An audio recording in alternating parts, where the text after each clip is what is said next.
Hi friends, welcome back to our channel. நம்ம சேனலை subscribe பண்ணாதவங்க சப்ஸ்கிரைப் பண்ணிக்கோங்க. மறக்காமல் லைக் பண்ணி சப்போர்ட் பண்ணுங்கள். இன்றைக்கான எபிசோடில் என்ன நடக்குது பார்த்தீங்கன்னா, தீபா கார்த்திக் கிட்ட அந்த போலீஸ் சாமியாரோடது மாதிரி தான் இருக்குது, இந்த விக்கு தாடி எல்லாமே சொல்லுவாங்க.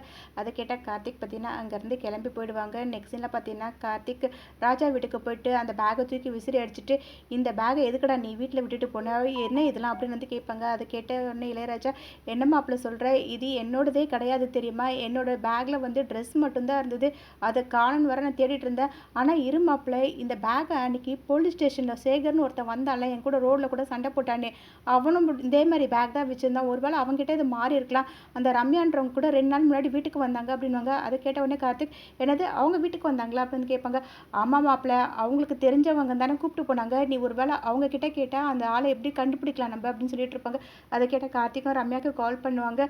என்ன கார்த்திக், எதுக்காக கால் பண்ணீங்கன்னு வந்து ரம்யா கேட்கும்போது, இல்லை அன்றைக்கி போலீஸ் ஸ்டேஷனில் ஒருத்தவங்க கூப்பிட்டு வந்தீங்கல்ல, அவரோட அட்ரஸ் என்ன வேணும் அப்படின்னு வந்து கேட்பாங்க.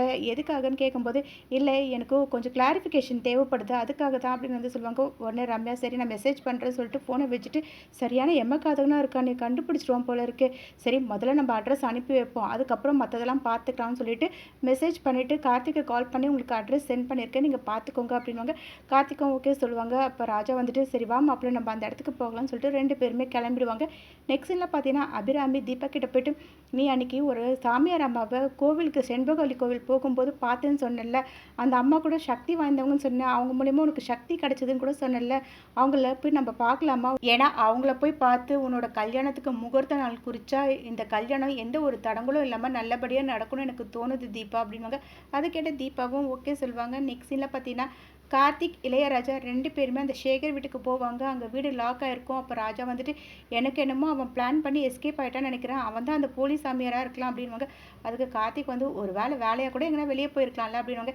எனக்கு என்னமோ அப்படி தோணலைன்னு பேசிகிட்டு இருக்கும்போதே சேகர் அந்த இடத்துக்கு வந்து ராஜா கிட்ட சண்டை போடுவாங்க. உடனே கார்த்திக் வந்து, நான் உங்ககிட்ட சண்டை போட வரல, ஒரு கிளாரிஃபிகேஷனுக்காக தான் வந்தேன், அன்றைக்கி ஸ்டேஷனுக்கு வரும்போது நீங்கள் இந்த மாதிரி ஒரு பேக் எடுத்துகிட்டு வந்தீங்களே, இது உங்களோட பேக்காக பாருங்கள், எதுக்காக நீங்கள் இந்த விக்கெல்லாம் வாங்கி வச்சுருக்கீங்க அப்படின்னு வந்து கேட்பாங்க.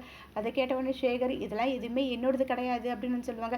இல்லை அந்த ஸ்டேஷனில் தான் மாறிச்சுன்னு ராஜா சொல்லிட்டு இருப்பாங்க. அதுக்கு சேகர் வந்துட்டு, நான் தான் இல்லைன்னு சொல்கிறேன்ல, நீங்கள் நம்ப மாட்டீங்களா, சரி வெயிட் பண்ணுங்கன்னு சொல்லிட்டு பார்த்தீங்கன்னா நேராக அவரோட வீட்டுக்குள்ளே போய்ட்டு அதேமாதிரி பேக்கை கொண்டு வந்து, பார்த்தீங்களா இதேமாதிரி பேக் என்கிட்ட இருக்குது, இது என்னோடது கிடையாது அப்படின்னு வந்து சொல்லுவாங்க. ராஜாவுக்கு போலீஸ் ஸ்டேஷன்லேருந்து கால் வரும். அப்போ ராஜா கார்த்திக் கிட்டே, நான் ஸ்பீக்கரில் போடுற மாப்பிள்ள நீயே கேளு அப்படின்னு சொல்லிட்டு போன ஸ்பீக்கரில் போடுவாங்க. அங்கேருந்து கான்ஸ்டபிள், எங்கள் உங்களோட பேக்கை நீங்கள் மிஸ் பண்ணிட்டீங்கல்ல, அது இங்கே ஸ்டேஷனில் தான் இருக்குது, வேறு ஒருத்தர் மாற்றி கொண்டு போயிட்டாரு, நீங்கள் உடனே கிளம்பி வந்து வாங்கிக்கோங்க அப்படின்னு வந்து சொல்லுவாங்க. அதை கேட்ட சேகர், பார்த்தீங்களா நான் தான் சொன்னேன், நீங்கள் நம்பவே இல்லை அப்படின்னு வந்து சொல்லுவாங்க.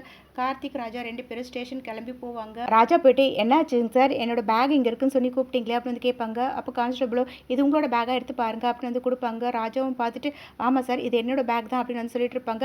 அப்போ அங்கே ஒருத்தர் இருப்பாங்க, இவரோட பேக் தாங்க அப்படின்னு வந்து சொல்லிட்டு இருப்பாங்க. அப்போ அவர் வந்துட்டு, நான் சினிமாவில் இருக்க மாறு வேஷம் போடுறதுக்கு தேவையான பொருள் எல்லாம் கேட்டாங்கன்னா அவங்களுக்கு கொடுத்துட்டு வாடகைக்கு அதுக்கப்புறம் வாங்கிப்பேன், நான் அன்றைக்கி ஒரு நாள் நைட்டு வேலையெல்லாம் முடிச்சுட்டு வந்துட்டு இருக்கும்போது இவங்க என்னை பிடிச்சிக்கிட்டாங்க, என்னோடய பேக்கை வாங்கி இங்கேயே வச்சுட்டாங்க, மறுநாள் பார்த்தீங்கன்னா உங்கள் ஃப்ரெண்டு தான் மாற்றி எடுத்துகிட்டு போயிட்டாங்க, அதை நான் திரும்பி கொண்டு வந்து கொடுத்ததுக்கப்புறம் அதனால தான் உங்களுக்கு கால் பண்ணி சொன்னாங்க அப்படின்னு வந்து விஷயத்தை எல்லாத்தையுமே சொல்லுவாங்க. அதை கேட்ட உடனே கார்த்திக் வந்து என்ன பண்ணுறதுன்னு ஒன்றும் புரியாமல் யோசிச்சுட்டே இருப்பாங்க.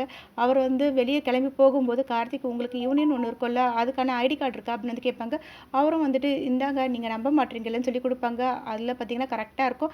அதனால அவரும் அங்கேருந்து கிளம்பி போயிடுவாங்க. ராஜா என்ன பண்ணுறது அப்படின்னு கேட்கும்போது, சரிவா பார்த்துக்கலாம்னு சொல்லிட்டு கார்த்திக் அங்கேருந்து கூப்பிட்டு போவாங்க. இங்கே இன்ஸ்பெக்டர் மெய்யப்பன் நடிக்க வந்தவருக்கு ரம்யா வந்து பணத்தை கொடுத்துட்டு, இந்த விஷயம் யாருக்குமே வெளியே தெரியக்கூடாது, எனக்கு ஹெல்ப் பண்ணதுக்கு ரொம்ப தேங்க்ஸ் அப்படின்னு சொல்லுவாங்க. அதை கேட்ட 2 பேருமே அங்கேருந்து கிளம்பி போயிடுவாங்க. அப்போ ரம்யா வந்து மனசுக்குள்ளே நினச்சிப்பாங்க, கார்த்திக் நீ எவ்வளோ ட்ரை பண்ணாலும் என்னை நீ நெருங்கவே முடியாது அப்படின்னு.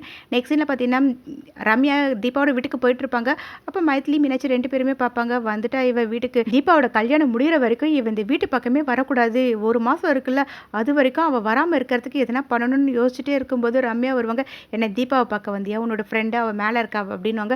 ரம்யாவும் ஆமான்னு சொல்லிட்டு பார்த்தீங்கன்னா அங்கேருந்து போயிடுவாங்க.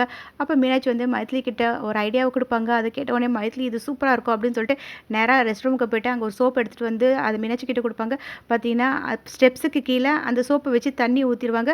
மீனாட்சி கிட்ட வந்து, இங்கே என்ன பண்ணுறேன்னா, அவள் வரும்போது அவகிட்ட பேச்சு கொடுத்துட்டே வந்துட்டு இருங்க, அப்போ தான் அவளுக்கு டவுட் வராது, அவள் அப்படியே வலிக்கிட்டு காலை உடச்சிக்கிட்டு இந்த வீட்டு பக்கமே வரக்கூடாது, தீபா கார்த்திக் கல்யாணம் முடிச்சு அவங்கள ஹனிமூன் அனுப்புனதுக்கு வந்ததுக்கப்புறம் தான் அவள் இந்த வீட்டு பக்கமே வரணும் அப்படின்னு சொல்லுவாங்க.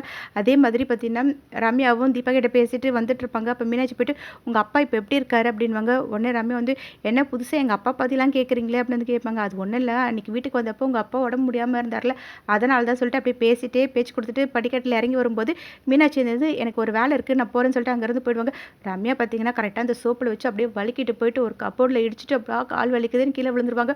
உடனே மீனாட்சியும் மைத்திலியும் போயிட்டு என்னாச்சு ரம்யா, கால் ரொம்ப வலிக்குதா, உன்னால் தீபாவோட கல்யாணத்துக்கு கூட வர முடியாது போல இருக்கே, உன் கால் எலும்பு உடஞ்சிடுச்சா, ஃப்ராக்சரா, ஒருவேளை சதை பரண்டிருக்குமா அப்படிலாம் சொல்லிட்டு இருப்பாங்க. அதை கேட்ட ரம்யா வந்து நீங்கள் இந்த மாதிரி பேசாதீங்க, எனக்கு இந்த வலியை விட நீங்கள் பேசுறது ரொம்ப டென்ஷன் ஆகுது அப்படின்னு சொல்லுவாங்க.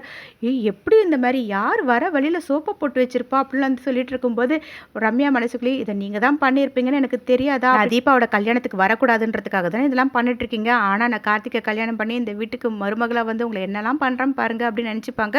அப்போ நாங்கள் என்ன ஹெல்ப் பண்ணட்டுமா அப்படின்னு வந்து ரம்யா கிட்ட கேட்பாங்க. அதெல்லாம் ஒன்றும் வேணாம்னு சொல்லிட்டு ரம்யா அங்கேருந்து போயிடுவாங்க. மீனாட்சியும் மைத்திலையும் பேசிப்பாங்க. இன்னொரு வாட்டி அவள் இந்த வீட்டு பக்கம் வந்தானா அவளோட கையை உடச்சி விட்டுறணும் அப்படின்னு சொல்லுவாங்க. இப்படி இந்த எபிசோட்.